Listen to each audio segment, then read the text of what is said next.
Good morning, boys and girls. I hope you're all well. I hope you've had a lovely weekend and you are staying safe. This week on Guided Reading, we are going to be looking at a new book, but let's remind ourselves of our reading strategies. You can use any of these strategies to help you with your reading. But the ones I want you to focus on are your eagle eye and your stretchy snakes. Let's have a go at a stretchy snake all together. Detective. De-tec-t-ive.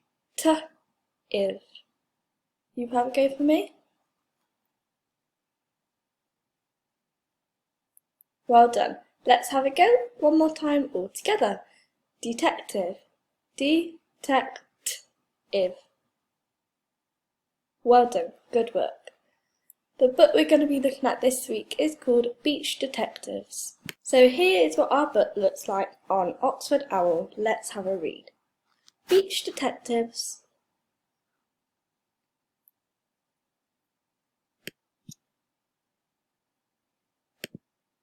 Chapter 1, Mystery on the Seashore.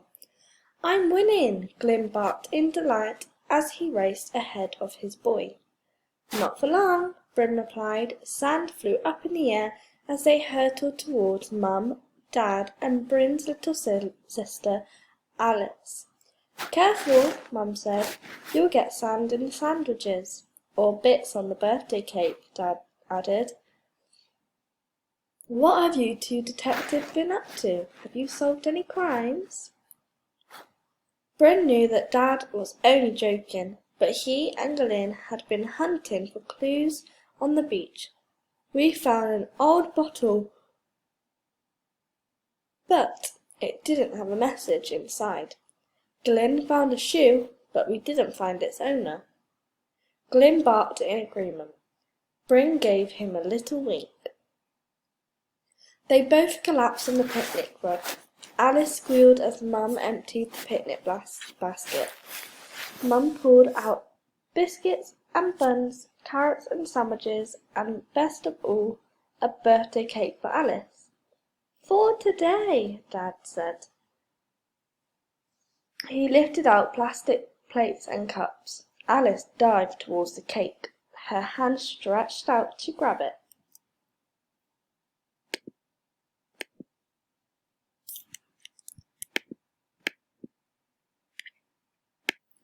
Dad scooped Alice up just before her fingers plunged into the sponge. How about one last paddle before we eat, he said. Yes, Bryn whooped. Glyn barked and Alice laughed. Mum nodded. Come on then. They splished and splashed in the gentle waves. Glyn bounded through the foam. Don't get too sandy, Bryn warned. Dad will make you have a bath. No, Glyn cried. I hate baths. Bryn knew the rest of his family couldn't speak dog. He was the only one who could understand Glyn. And he didn't just speak dog. He could speak cat and pigeon and hamster and all kinds of other animals.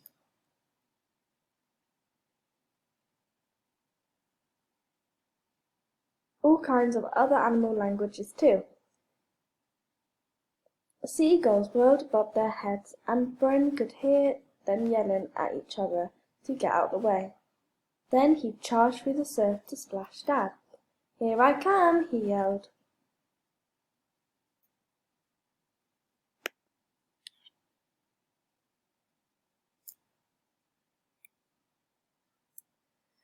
When they were all tired out, Dad said it was time to eat. I can't wait to see Alice blow out the candles, Mum said. They all walked back to the picnic. Oh no, Mum said. What's happened? The picnic was a mess. Plates had tipped over, juice was spreading in puddles, sandwiches had fallen open. Worst of all, Alice's lovely birthday cake was gone. Alice burst into tears. Who could have done this? Dad gasped. Bryn caught Glyn's eye. Glyn nodded. He understood. This is a mystery, and they were going to solve it. Chapter 2, A Footprint in the Sand.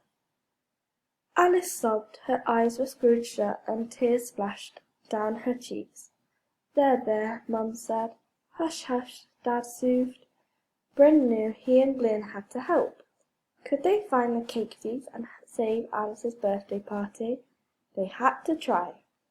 We need to examine the area for clues, Bryn said. It's a nice thought, Dad said, but I think it would be better if we just packed up and went home. Alice is too upset to celebrate now. No, Bryn pleaded. Glyn and I can help. I know we can. Please give us a chance.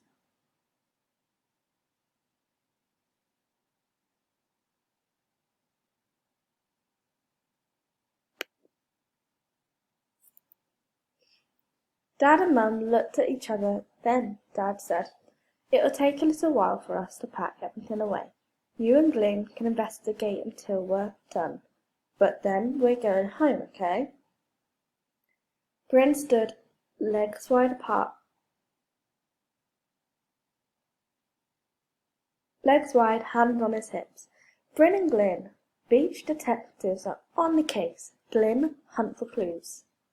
Glyn dropped his nose to the ground and began to sniff the sand. Bryn eyed the beach. He looked up and down the length of the sand.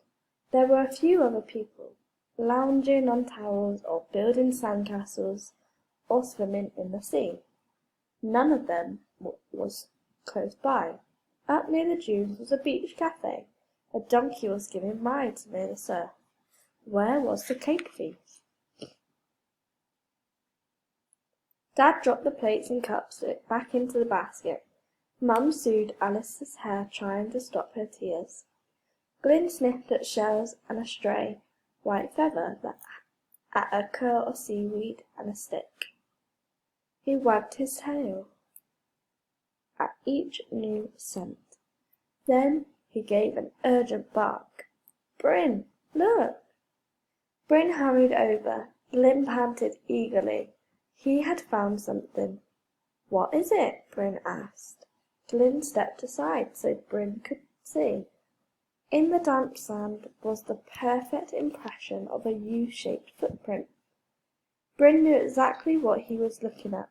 He felt a bubble of excitement form in his chest. "The beach donkey," he said.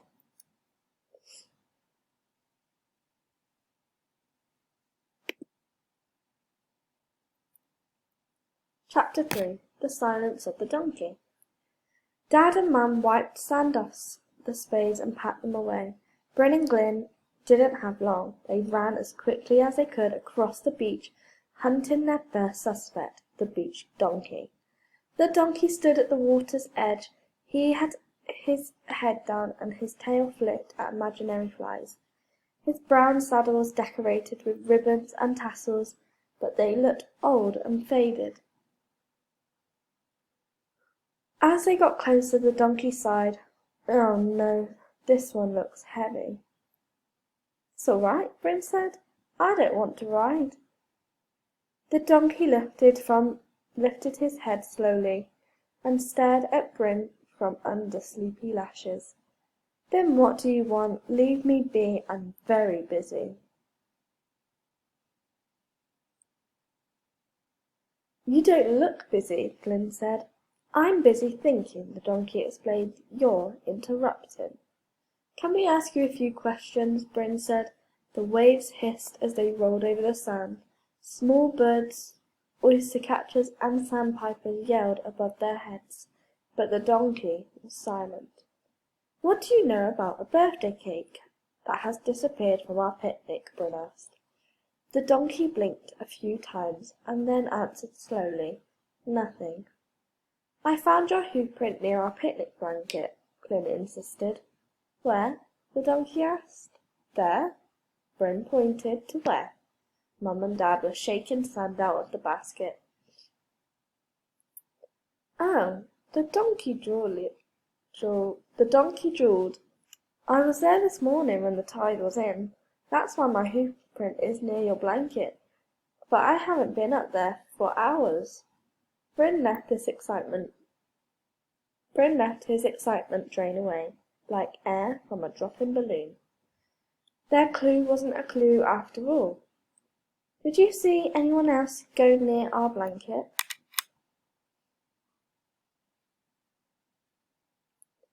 The donkey dropped his head and stared down as though the sound was suddenly really interesting. "What?" Bryn asked. "What do you know?" "I can't say," the donkey said. "The seagulls will be mean to me." "Seagulls?" Glynn exclaimed. The donkey groaned. "Oh, I shouldn't have said anything." "Were they near the picnic?" Bryn asked. "I can't say." "You don't need to be scared of seagulls," Glynn scoffed. "You haven't met these seagulls," the donkey said. "There was a white feather by the picnic, remember?" Glynn said to Bryn. Bryn nodded. It was a clue. We need to speak to those seagulls. Now that I've finished reading up to chapter 3, go all the way back to the beginning for me and have a go at reading it yourself. You can read the rest of the book on your own, but the Kahoot quizzes are everything up until chapter 3, so make sure you read them. If you are struggling with some of the words, you can rewind the video and listen to me read it again, or Oxford Owl has the play button where they will read it for you. On this week's guided reading, we are going to be doing another word search. To access the word search, all you will need to do is click the link that I'll put in your portfolio. When you click the link, it will bring you to this page. You'll need to enter your name and press start.